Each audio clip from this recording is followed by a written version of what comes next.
and his talk, Don't Buy the AI Hype. And as long as there's time, Tim would be happy to answer some questions afterwards. So here we go. Thank you very much, Tim. Thanks, everybody. Good afternoon. It's awesome to be here. Great to be back at DjangoCon US. Durham is my second hometown. So my partner lives here. And, you know, just seeing Dawn's talk and all the talk about Django Girls and how Dawn got her start at Django Girls 2016. Well, on Sunday, my partner's child, they did Django Girls for the first time with Dawn leading the effort. So it shows the beautiful cycle of the community we got here, that my partner's 11-year-old child did Django Girls and got all the way through models and getting it into the admin, and then they got distracted by writing some blog posts about Pokemon, but I'll take it as a win if you can get an 11-year-old all the way into the admin and have it working. So that was awesome. And it's lovely to see a community here that I care about so deeply, you know, congregating here in Durham. And this is the second year my Philadelphia Phillies have been in the playoffs during DjangoCon US. We hope for a slightly different ending to the script this year, but it's also my second year giving a last-minute talk, so I guess I'm the pinch hitter coming off the bench. So hopefully I can hit a metaphorical home run here. I also wanted to give a big thank you to Jeff, to Defna, and all the DjangoCon organizers. The amount of effort that goes into planning something like this is immense, and I really appreciate it. So let's take a minute to thank all the organizers, and especially the ones from here in Durham. I helped host DjangoCon 2016 in Philadelphia, and the amount of effort and blood, sweat, and tears and love that goes in from the local organizers to really show off their town, it's a huge amount of effort. So a huge thank you to all the organizers from Durham and the city of Durham, which has just been so welcoming. So thank you so much. And most importantly, thank you to all the attendees for coming. DjangoCon US would be incredibly boring without all of us. So this community is fantastic. So let's dive in. Who I am. I'm a principal engineer at Wharton Research Data Services at the Wharton School. I'm a Python Software Foundation member and a Django Software Foundation member. I'm a member of the Wagtail core team and an occasional on and off DjangoCon US organizer. I've been writing code since 1980 when the Phillies won the World Series, oddly enough. I was 6 years old, and I live and breathe technology, and I have my entire life. Over those years, I've seen a lot of tech trends. I've been closely involved with a few of these overhyped trends over the years, and I've contributed to the hype myself in the past. So I'm hoping I can share some of the mistakes that I've made in the past so we can all learn and avoid some potentially dangerous pitfalls. Who I am not is an AI expert, a ChatGPT zealot, or a Meta llama herder. But I've immersed myself in technology my whole life, and at the risk of sounding like the metaphorical old man yelling at the kids to get off my lawn, I've seen these patterns repeat themselves. The first primitive AI programs I used were in the late 1980s, and they were based off the ELIZA program, which was developed at MIT in the 1960s. ELIZA was the first program where you could type in some text to a computer, it would analyze the sentence and pick out the most important word from the sentence, the most important token, and spit it back to you like a therapist. And this was the first time that people would ever interact with computers for the next 20 years in programs like these and wonder if they were talking to a human or not. And a term was coined out of this called the ELIZA effect. The ELIZA effect is the tendency to project human traits such as experience, semantic comprehension, or empathy into computer programs that have a textual interface. The effect is a category mistake that arises when the program's symbolic computations are described through terms such as think, know, or understand. And that's the Wikipedia definition. And did that sound familiar to anything we're hearing lately? Because it does to me. So I think it's important that we take a little bit of a step back in time and know thy history. The Santayana quote, "Those who cannot remember the past are condemned to repeat it," seems particularly apt at this time. So in July 2023, a report from the professional services firm KPMG found that 97% of the 200 senior US business leaders it polled anticipate that generative AI will have a huge impact on their organizations in the short term. 93% believe that it will provide value to their business, and 80% believe it will disrupt their industry. And I'm not here to say that that's wrong, but it's that kind of thinking that allows tech bros, you know, the folks who were really into blockchain about 18 months ago and are now suddenly all into AI, to dominate the media cycle. We've got to stop falling for it, because this level of hype blocks us from improving the human condition with technology. It makes it impossible to find the true utility of new technologies by blinding the world with both hype and fear. So I believe there are definitely useful technologies and techniques behind this curtain that's currently being called AI, but the race to the bottom here is dangerous, and it is a race to the bottom. For example, Google was not going to release its AI programs because they thought it needed more study and was more dangerous, but only did after being pushed forward by ChatGPT because it became an arms race.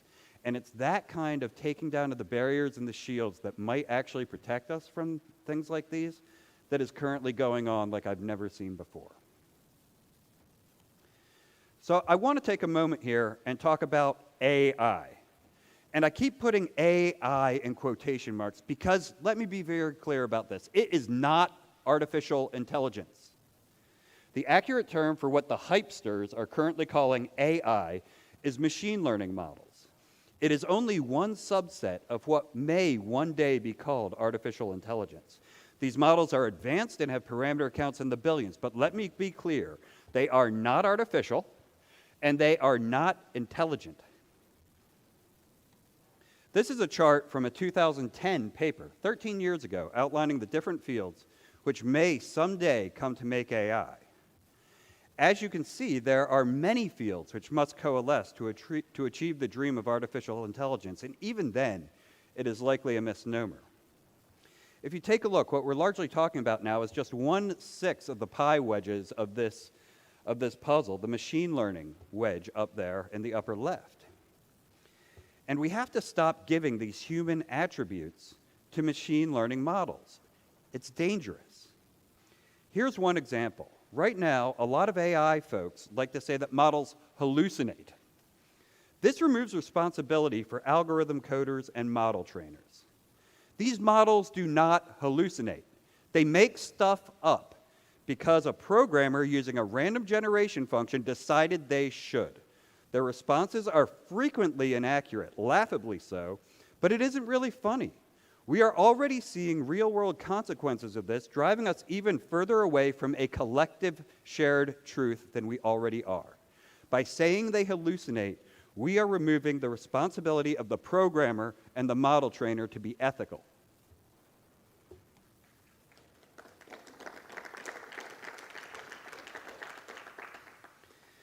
This is the Gartner Hype Cycle for Emerging Technologies chart for 2023. And if you're not familiar with the Gartner Hype Cycle, it's something I've come to know over the many years as I've watched technical trends.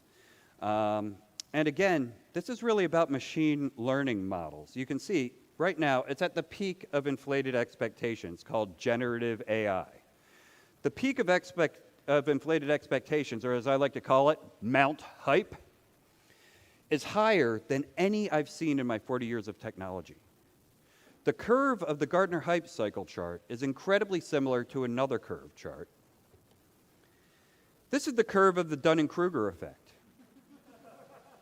These two charts being close to identical is not a coincidence. The Dunning-Kruger effect has shown that people with limited competence overestimate their abilities, while high performers tend to underestimate their skill. We're at a crisis point in the United States. Our education system has left a sizable portion of our population behind. And the unfortunate truth is this portion of the population is easily misled. We saw this in the 2016 election with the effect that foreign actors using troll farms had in seeding divisive content within American social media networks. This was before the recent AI explosion. And I truly fear what might be coming our way in the 2024 election. And regardless of your political persuasion, I think we can all agree as Americans, we don't want Putin and Xi to regularly have their thumb on the scale of our elections. And if you're one of our friends who are here internationally, you know just how much the effect of an American election in which you do not get a vote affects your life. It's substantial. We've made ourselves easy targets for our adversaries to divide and conquer, the oldest rule of attack in the book, and have yet to develop a defense against this new weapon we've developed and just released into the wild.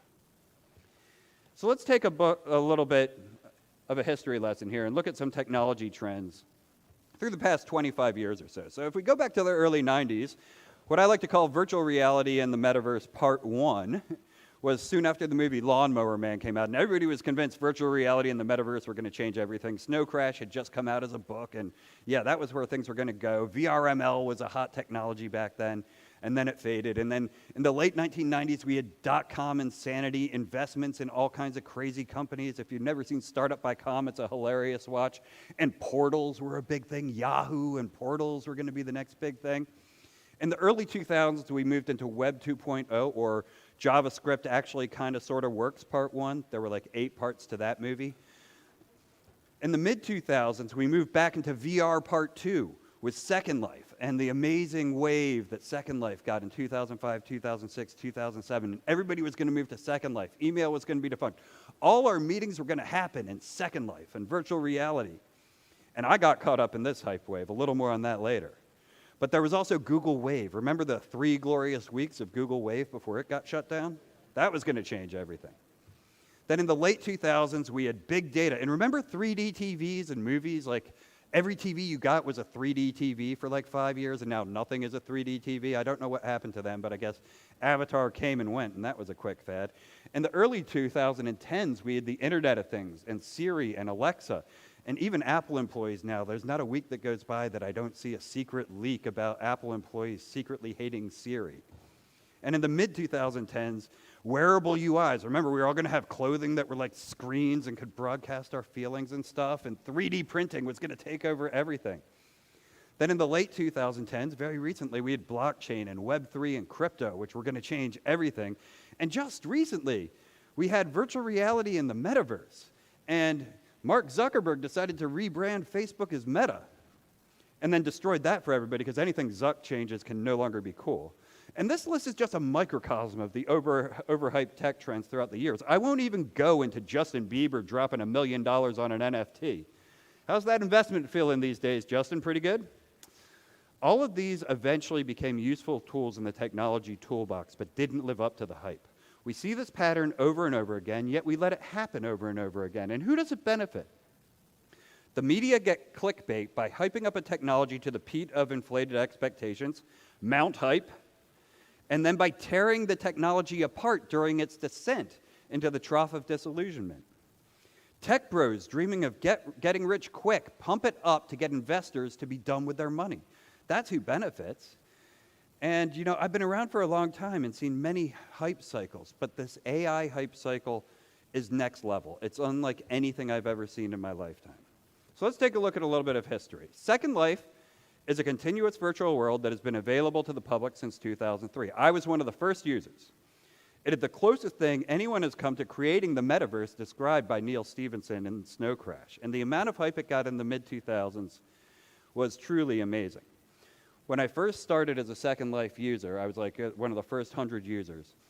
It's made up of simulators, and each simulator is a 256 by 256 meter virtual region. And there were maybe 40 or 50 of these at the time. They're now tens of thousands. And believe it or not, Second Life is actually one that survived this. It still exists today and is a profitable company and has more active monthly users than have ever done a single transaction on blockchain. It was featured on the cover of Business Week with an article inside featuring yours truly, my 15 minutes of fame. Reuters had a bureau in Second Life with a full-time dedicated reporter. And IBM was all over it. So I accidentally started a company on a dare called SL Boutique. When somebody said they didn't think I could pull this off technically, I took some time and I created a portal where anybody who created content within Second Life could sell it through this common web portal. So you could do a primitive search, find what items you wanted, and in real time through an XML RPC call, it would deliver the item to the person buying it within the virtual world and make a payment to the person selling, and I would take a small percentage cut. It was actually pretty cool. And after a year, it had grown so explosively that either I knew I would have to quit my full-time job or find somebody to take it over. And I found a company called the Electric Sheep Company, named after, of course, the Philip K. Dick novel. And they wanted to buy it from me after a year for a kind of ridiculous sum of money for something I had done as sort of a joke, a side project. And they had just received over $7 million in angel investment funds from CBS, like the broadcasting company, not an angel investor, from the actual TV channel CBS Viacom. And, the hype level at this time was insane. The CEO of Electric Sheep Company, Sibley Verbeck, was appearing on stage with Les Moonves, the CEO of CBS, like talking about the future of the metaverse and how everything was going to happen there. It was absolute insanity. And at the same time, while running SL Boutique, I became the first person to sell real-world items for a virtual currency. This was long before Bitcoin. We sold computer monitors and NVIDIA video cards for Linden dollars, the currency in Second Life. The Guardian, formerly the Manchester Guardian, and MTV both covered this. The hype level was absolutely insane. The Electric Sheep Company did an episode of CSI New York in Second Life that won an Emmy, where Gary Sinise had to come into Second Life to track down the murderer. It was absolutely insane. And Jay-Z did a performance on Jimmy Kimmel's late-night talk show in a virtual arena, and the colorful 3D landscape of Second Life was talked up as the future of commerce, advertising, job recruiting, and even dating. Then the hype died down, the media turned on it, and Second Life went from being the media darling to its absolute whipping boy, and the media completely turned on it. And most people haven't thought about Second Life for 15 years since it had its 18 months in the sun. So it did not change everything. But let's look at a more recent example. Fresh in our memories. So here's a simple 3-step process. Find the social media account of somebody overhyping AI. Scroll back 18 months. And look at all their tweets overhyping blockchain and crypto. It's a really easy experiment. So Bitcoin was started in 2009. And the first Bitcoin transaction for a tangible asset happened 5 years after I'd done it with the Linden dollar on May 22nd, 2010. 2 Papa John's pizzas were delivered for 10,000 Bitcoin. At the height of Bitcoin's value, that is $680 million, or $340 million per pizza. But the hype didn't really start up until a few years later. In 2017, companies started putting blockchain or Bitcoin into their names just to increase their stock value. And this company, Tulip Biomed, changed their company name to Bitcoin Services, and its stock increased 42,500% from being a penny stock until a 42-cent stock, and is now back down to being worth just over 2 cents per share. But by changing their name and doing this pump and dump scam, some people got very rich over a company that had nothing to do with blockchain or Bitcoin. They just changed their name, and many companies were doing this. During the 2022 Super Bowl, crypto and blockchain reached a fever pitch with Coinbase, Crypto.com, and FTX buying spots, including the infamous QR code ad spot. Coinbase's stock has since plunged 90%. Crypto had Matt Damon encouraging people to buy and calling you a wuss if you did not buy crypto. And those who did lost an average of 50% of their investment since that day. And then there's FTX. How's that going? FTX collapsed 9 months after the Super Bowl ad in November 2022 after solvency concerns involving their trading firm arose. This shook the already volatile crypto market, causing losses in the billions. This caused a liquidity crisis and a desperate search for bailout funds. And the rival exchange Binance considered buying portions of the company, but quickly backed out. And within a few days, FTX's CEO, Sam Bankman-Fried, bailed out, and the company filed for bankruptcy. Within a few hours of the bankruptcy being announced, FTX was hacked, and hundreds of millions worth of tokens were stolen. Bankman-Fried was arrested in the Bahamas and extradited to the United States in late December. Mining crypto took so much energy that the only place to make a profit pretty quickly was in Iceland, because geothermal energy makes electricity basically free. And we as a society started to talk about the environmental cost of crypto, but that environmental cost is dwarfed by training these machine learning models, AI. Microsoft's latest sustainability report showed a 30% year-over-year increase in water usage. That's 1.7 billion with a B, more gallons used in just 1 year.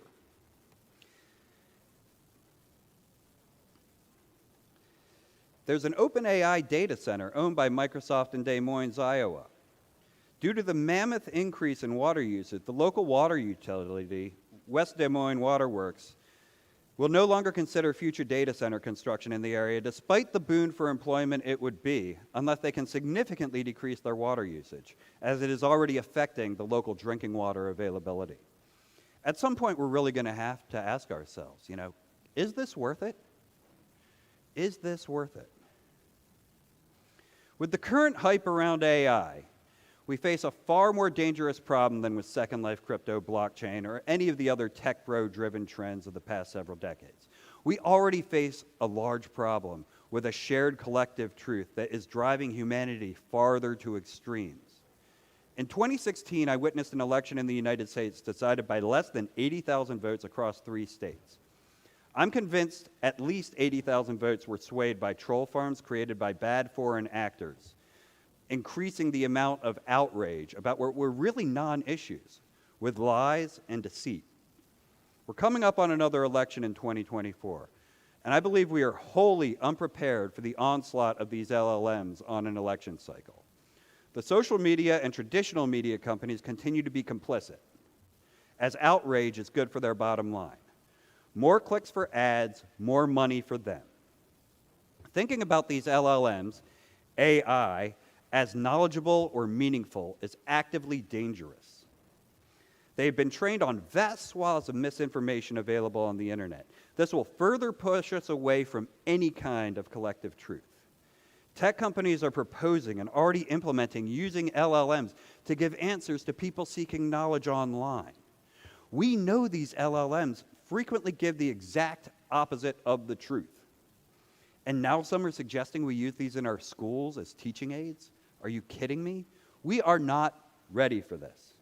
When AI released the most recent version of ChatGPT, in the release notes, one of the bullet points was, less likely to make up facts. Pause and think about that sentence. Less likely to make up facts. You cannot make up a fact. A fact is the truth. A fact is. You do not make up a fact. That sentence is an impossibility and shows the irresponsibility going on right now that they actually let that get out in their release notes. Less likely to make up facts. This risks these falsehoods becoming part of the permanent record, blocking the path between humanity and more legitimate, testable sources of information. We risk the line of truth becoming so blurred, it is invisible.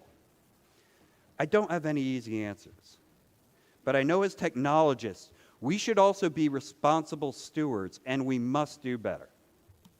Thank you very much.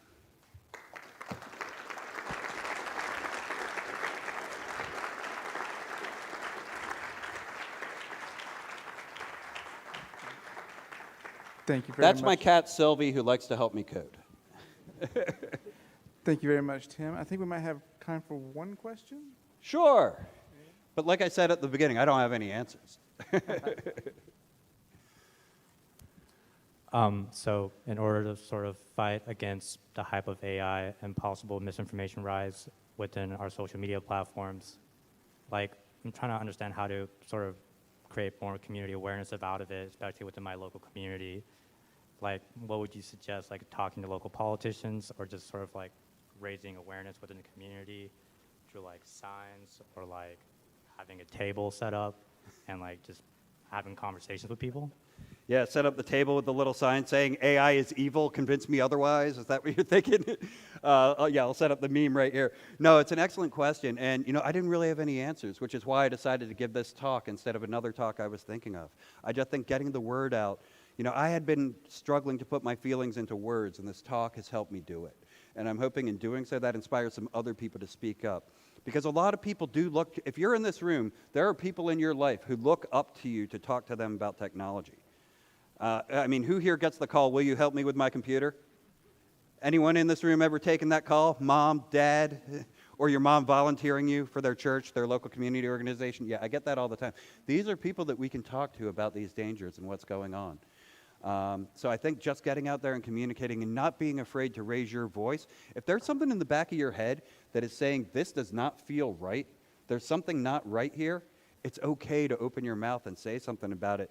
Because right now there's an avalanche, there's a tsunami of, people are getting overwhelmed by how cool it is. And it is cool. That's the thing. There is a there. There is something there that's tangible and going to be valuable. But the signal to noise ratio is currently drowning out our ability to separate the wheat from the chaff and find out what is actually useful with this technology. And it's being done for all the wrong reasons. It's being done for profit over morals. It's being done because a couple companies want to win this arms race and aren't thinking about the long-term good of humanity. So it's up to the rest of us. When politicians fail, which is very frequently, it's up to the rest of us to pick up the slack, step in, and especially as technologists in this realm who people look up to have knowledge about this thing, I feel we all have a little bit of responsibility to say, hey, stop, think. So excellent question. Thank you so much. And thanks everybody for coming and allowing me to go on a little bit of a rant today.